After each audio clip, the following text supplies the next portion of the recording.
તળાજા તાલુકાના ત્રાપજ નજીક ચાલુ વરસાદે રોડ બનાવવામાં આવતા હોવાનો વિડીયો સોશિયલ મીડિયા પર વાયરલ।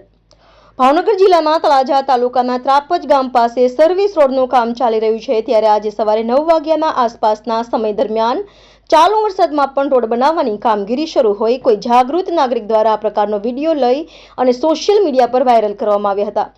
જો કે આ બાબતે એક જાગૃત નાગરિક સાથે થયેલ ટેલિફોનિક વાતચીતમાં તેઓએ જણાવ્યું હતું કે આ બાબતે ગુજરાત મેરીટાઈમ બોર્ડમાં પણ રજૂઆતની જાણ કરવામાં આવી છે।